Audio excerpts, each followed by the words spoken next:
오늘 또 이른 새벽 주님의 음성을 사모하며 나오신 여러분을 축복합니다. 오늘 우리가 읽고 묵상할 성경은 에스겔 4장부터 7장까지입니다. 이 장들은 하나님께서 예루살렘과 유다의 죄악을 상징 행위와 말씀으로 심판하시되 그 땅과 성전이 멸망할 것이며 백성은 칼과 기근과 전염병에 의해 심판을 받고 결국 하나님의 진노가 반드시 임한다는 사실을 선포하는 내용입니다. 그 중에 오늘 이 새벽 에스겔 6장 8절에서 10절 살아남은 자에 관한 말씀으로 은혜를 나누고자 합니다. 사랑하는 성도 여러분, 오늘 함께 나눌 에스겔 말씀은 이스라엘 역사 가장 어두웠던 시기, 죄에 대한 하나님의 심판이 현실이 되어버린 그런 시대의 기록입니다.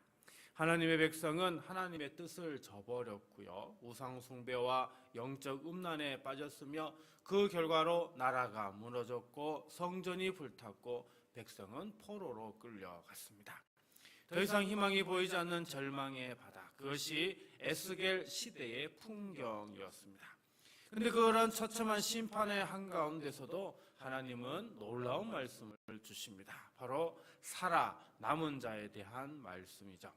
하나님은 왜 심판 속에서도 남은 자를 두실까? 그 남은 자는 누구이며 어떤 길로 부르심을 받았을까? 여러분, 이 말씀은 단지 옛 이스라엘의 이야기가 아닙니다. 오늘 이 시대를 살아가는 우리 모두에게 주시는 말씀이기도 합니다. 가정이 무너지고 관계가 깨어지고 미래가 보이지 않을 만큼 막막한 상황 속에서도 하나님은 오늘 또 누군가를 남겨두시고 그들을 통해 자신의 뜻을 이어가십니다. 혹시 여러분 중에도 마음이 무너져 내린 분 계십니까? 삶의 방향을 잃고 영혼이 지쳐서 나는 도대체 왜 아직도 이 자리에 남아 있는가? 스스로 묻고 있는 분은 없으십니까? 바로 오늘의 말씀은 그런 이들을 향한 하나님의 음성입니다. 오늘 말씀을 통해 우리를 무너짐 속에서도 부르시는 하나님, 절망 가운데서도 회복의 불씨를 숨겨두시는 하나님, 그리고 결국 우리로 하나님만이 참 하나님이심을 고백하시는 하나님을 깊이 만나게 되기를 축복합니다. 우리 8절 말씀을 같이 볼까요? 그러나 너희가 여러 나라에 흩어질 때에 내가 너희 중에서 칼을 피하여 이방인들 중에 살아남은 자가 있게 할지라. 사랑하는 성도 여러분, 말씀을 통해 알 수 있는 건 하나님의 심판은 파멸로 끝나지 않는다는 겁니다. 그 강렬한 심판 한복판에도 하나님은 살아남은 자를 두십니다. 본문에서 남은 자라는 말, 히브리어로 야타르라고 하는 단어인데 이것은 단순히 살아남은 자가 아니라 하나님의 뜻 가운데 의도적으로 보존된 자를 의미합니다. 하나님은 반드시 은혜의 씨앗을 남기십니다. 완전한 멸망 속에서도 소망의 불씨를 지키십니다. 우리가 잘 아는 엘리야 시대에도 그랬습니다. 엘리야 선지자는 나만 홀로 남았다고 절망하고 있었는데요. 그러나 하나님은 무릎 꿇지 않은 7,000명을 예비해 두셨습니다. 그리고 지금 바로 이 자리에 여러분이 그 살아남은 자입니다. 이 새벽 무너진 현실 속에서도 믿음을 붙들고 나온 여러분은 하나님의 은혜로 남겨진 사람들입니다. 이건 우연이 아닙니다. 하나님의 뜻입니다. 우리가 여전히 살아있고 이 말씀 앞에 서 있다는 사실 자체가 하나님의 은혜요 선택입니다. 사랑하는 성도 여러분, 기억하시기 바랍니다. 당신이 여전히 주 앞에 있다면 하나님은 당신을 버리지 않으셨습니다. 하나님은 여전히 당신을 통해 일하실 계획을 세우고 계십니다. 왜냐하면 당신이 바로 그 살아남은 자이기 때문입니다. 9절입니다. 너희 중에서 살아남은 자가 사로잡혀 이방인들 중에 있어서 나를 기억하되 그들이 음란한 마음으로 나를 떠나고 음란한 눈으로 우상을 섬겨 나를 근심하게 한 것을 기억하고 스스로 한탄하리니 이는 그 모든 가증한 일로 악을 행하였습니다. 사랑하는 성도 여러분, 하나님은 남은 자를 그냥 남겨두지 않으십니다. 반드시 회개와 자기 성찰의 자리로 이끄십니다. 본문에서 기억하다, 히브리어로 자카르라고 하는 단어인데요, 단순한 추억이 아닙니다. 죄의 본질을 깨닫고 가슴 깊이 하나님을 다시 찾는 회개의 시작입니다. 그런 이방 땅에서 고통을 겪는 중에야 비로소 깨닫게 됩니다. 왜 우리가 이렇게 되었는가? 무엇이 하나님을 떠나게 했는가? 그리고 그 질문 끝에 하나님을 기억하게 됩니다. 음란한 마음, 음란한 눈은 육체적 타락만을 말하지 않습니다. 그것은 하나님을 버리고 다른 것을 더 사랑한 영적 간음입니다.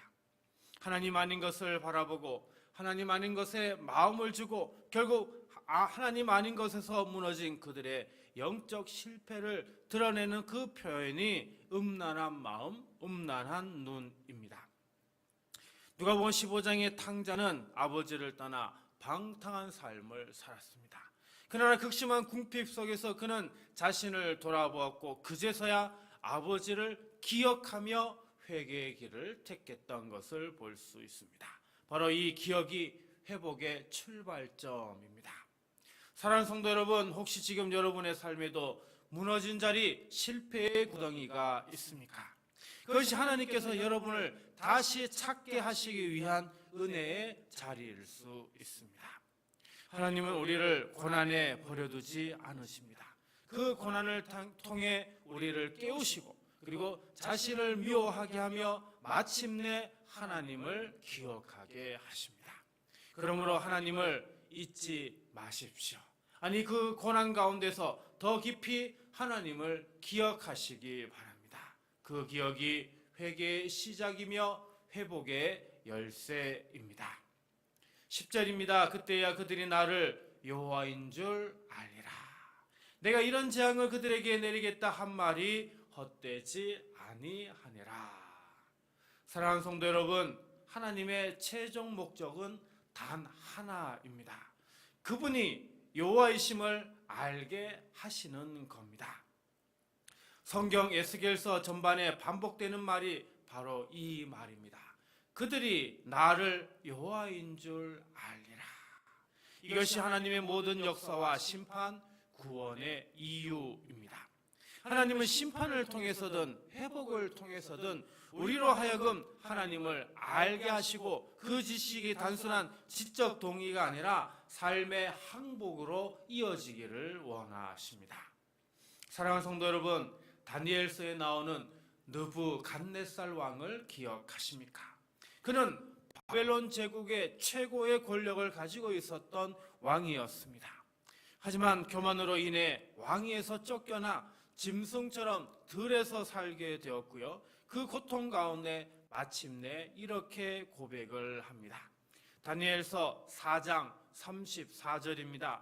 그 기한이 참에 나 느부갓네살이 하늘을 우러러 보았더니 내 총명이 다시 내게로 돌아온지라. 이에 내가 지극히 높으신 이에게 감사하며 영생하시는 이를 찬양하고 경배하였나니 그 권세는 영원한 권세요 그 나라는 대대에 이르리로다. 느부갓네살 왕은 무너짐의 자리에서 하나님을 알게 된 겁니다. 사랑하는 성도 여러분, 우리의 삶에 일어나는 고난과 무너짐은 결코 우연이 아닙니다. 때로 하나님은 우리가 붙들던 것을 더 다 무너뜨리심으로 하나님이 전부이심을 알게 하십니다. 건강이 무너지고 관계가 깨어지고 경제가 흔들리고 자존감이 바닥을 칠 때 그때 우리는 이렇게 고백하게 됩니다. 하나님밖에 없습니다. 하나님이 전부이십니다. 바로 그 고백이 하나님이 우리에게 원하시는 궁극적인 목적입니다. 하나님을 아는 것, 그것이 바로 회복의 시작입니다. 오늘 이 새벽 살아남은 자로 자기 성찰과 회개를 하시고 나에게는 하나님밖에 없습니다. 하나님만이 저의 전부이십니다. 고백할 수 있기를 주님의 이름으로 간절히 축복합니다. 오늘 말씀을 생각하며 다음 세 가지를 놓고 기도하고자 합니다. 주님, 심판 중에도 우리를 남겨두신 하나님의 은혜를 기억하며 끝까지 믿음 지키게 하소서.